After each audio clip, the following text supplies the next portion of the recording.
Welcome to qnawire. Given that we have a pulse of duration delta t and a wavelength of lambda, and that this pulse is light, we can derive an equation for the physical length of the pulse as it travels through space using the fact that this length, this part A, this length to be equal to the speed at which the pulse is traveling, which is going to be the speed of light, c, times the duration of each pulse, delta t.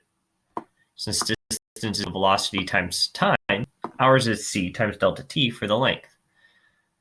Part B wants us to find the number of photons that's in each pulse. To do that, we're going to use the equation for the energy of the beam.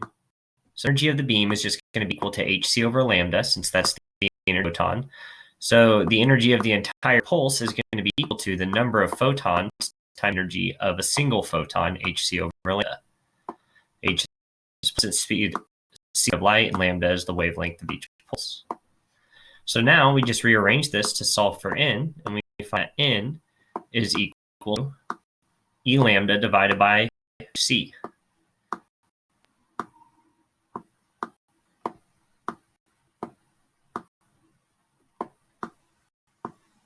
We can box our solution for part B. Let's go ahead and box in part A. Lastly, we have part C, where we are asked to find the beam, or consider the fact that the beam has a circular cross-section diameter of d, and find the number of photons per unit volume. So to find the number of photons per unit volume, or n over v, we need to find the volume. So let's scroll down a little bit so we got enough room to work. Volume, of course, is just equal to, in this situation, the area, cross-sectional volume, area times the diameter, d. Okay, and area here is just pi d squared over 4.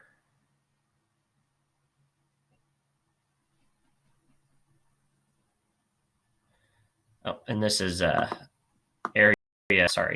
area times length, not times the distance. So area times length, L. So this is equal, and the area is equal to pi d squared over 4, since it's equal to 1/2, or pi r squared over 2. So this is pi d squared over 4. Since r is 1/2 d, so 1/2 d squared is d squared over 4. Plugging this in, for our volume now, we can now find n over v. Since we have an expression for n above, an expression for volume, we plug these in. We find that this is equal to lambda divided by hc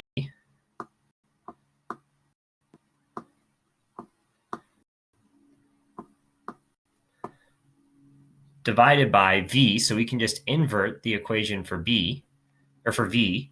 So this gives us 4L divided by pi d squared.